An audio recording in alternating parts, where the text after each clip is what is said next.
মইতো আৰু কি ক'ম, ক'ব লগাটো যিমান ক'ব লগা আছিল কৈয়ে দিলোঁ। আগতে চবে চাই কেনে গমেই পাইছে ছোৱালীৰ ডেড বডি, গাড়ীৰ এক্সিডেণ্ট, আৰু মই একো বুজাবও নোৱাৰোঁ আৰু একো ক'বও নোৱাৰোঁ। আজি যদি ছোৱালীটোৰ হাত ভৰি ভাঙি থাকিলে হয়, বিচনাত পৰিও থাকিলে হয়, তেতিয়াহ'লে ক'ল হয় যে মোৰ এক্সিডেণ্ট হৈছে মা, বা কোনোবাই ধৰি কিনে মাৰিছে বা কোনোবাই কিবা কৰিছে। এতিয়া কোৱা মাতা কোনো মানুহে নাই, একো সাক্ষী প্ৰমাণ নাই।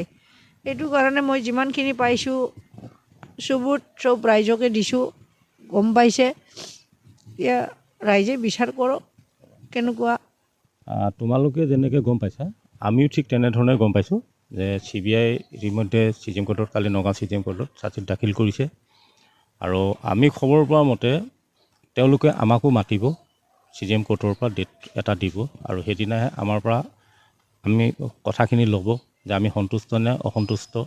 আৰু ইতিমধ্যে আমি চাৰ্জশ্বিটত বা কি দেখিছে আমি ইতিমধ্যে একো গম পোৱা নাই। আপোনালোকৰ মিডিয়া থ্ৰুদি বা এনেকৈ থ্ৰুদি আমি গম পাইছোঁ যে এটা এক্সিডেণ্ট হৈছে বুলি গতিকে আমিও যিদিনা আমাক মাতিব, আমি গোটেইখিনি কাগজ পত্ৰ উলিয়াই আনি আলোচনা কৰি তাৰ পাছতে আমি কি কৰিম কি নকৰিম, এতিয়ালৈকে আমি একো দেখা নাই। গতিকে আমি গোটেই কথাখিনি একো ক'ব পৰা নাই। এতিয়ালৈকে মানি ল'ব পৰা নাই মানে মেইন কেছ আমি গোটেইখিনি এতিয়ালৈকে গমেই পোৱা নাই কি কৰিছে, তাত কি লিখিছে বা কি কৰিছে চাৰ্জশ্বিটখন। আমি তেনেকৈ ধৰণে গম পাইছোঁ।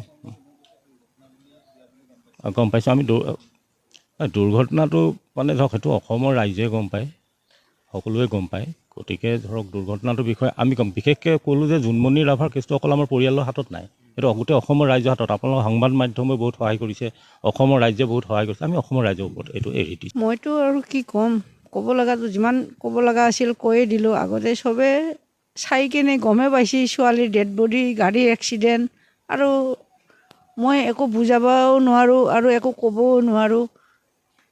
আজি যদি ছোৱালীটোৰ হাত ভৰি ভাঙি থাকিলে হয়, বিচনাত পৰিও থাকিলে হয়, তেতিয়াহ'লে ক'ল হয় যে মোৰ এক্সিডেণ্ট হৈছে মা, বা কোনোবাই ধৰি কিনে মাৰিছে বা কোনোবাই কিবা কৰিছে। এতিয়া কোৱা মাতা কোনো মানুহে নাই, একো সাক্ষী প্ৰমাণ নাই। সেইটো কাৰণে মই যিমানখিনি পাইছোঁ চব ৰাইজকে দিছোঁ, গম পাইছে। এতিয়া ৰাইজে বিচাৰ কৰক কেনেকুৱা। তোমালোকে যেনেকৈ গম পাইছা, আমিও ঠিক তেনেধৰণে গম পাইছোঁ যে CBI ইতিমধ্যে CJM কোৰ্টত, কালি নগাঁও CJM কোৰ্টত চাৰ্জশ্বিট দাখিল কৰিছে।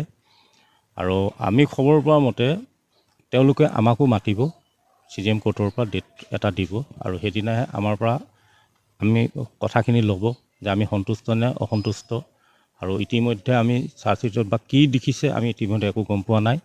আপোনালোকৰ মিডিয়া থ্ৰুদি বা এনেকৈ থ্ৰুদি আমি গম পাইছোঁ যে এটা এক্সিডেণ্ট হৈছে বুলি গতিকে আমিও যিদিনা আমাক মাতিব, আমি গোটেইখিনি কাগজ পত্ৰ উলিয়াই আনি আলোচনা কৰি তাৰ পাছতে আমি কি কৰিম কি নকৰিম, এতিয়ালৈকে আমি একো দেখা নাই। গতিকে আমি গোটেই কথাখিনি একো ক'ব পৰা নাই।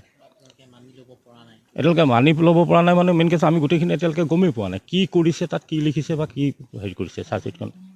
আমি তেনেকৈ ধৰণে গম পাইছোঁ। আমি দুৰ্ঘটনাটো মানে ধৰক সেইটো অসমৰ ৰাইজে গম পায়, সকলোৱে গম পায়। গতিকে ধৰক দুৰ্ঘটনাটোৰ বিষয়ে আমি বিশেষকৈ ক'লোঁ যে জোনমণি ৰাভাৰ কেছটো অকল আমাৰ পৰিয়ালৰ হাতত নাই, সেইটো গোটেই অসমৰ ৰাইজৰ হাতত। আপোনালোকৰ সংবাদ মাধ্যমে বহুত সহায় কৰিছে, অসমৰ ৰাইজে বহুত সহায় কৰিছে। আমি অসমৰ ৰাইজৰ ওপৰত এইটো এৰি দিছোঁ। অসমবাসী তথা ডিমৰীয়াবাসীৰ বাবে সুখবৰ। কামৰূপ মহানগৰ জিলাৰ সোণাপুৰত স্থাপন ডিমছ হাস্পতাল এণ্ড নাৰ্ছিং হোম।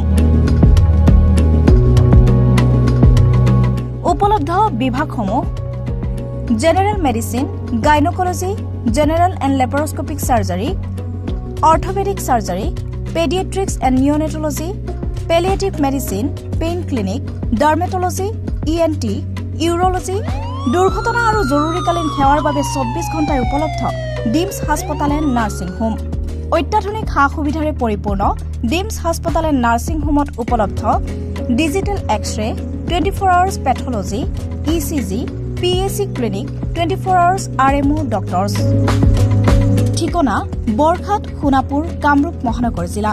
যোগাযোগৰ নম্বৰ 8009040080।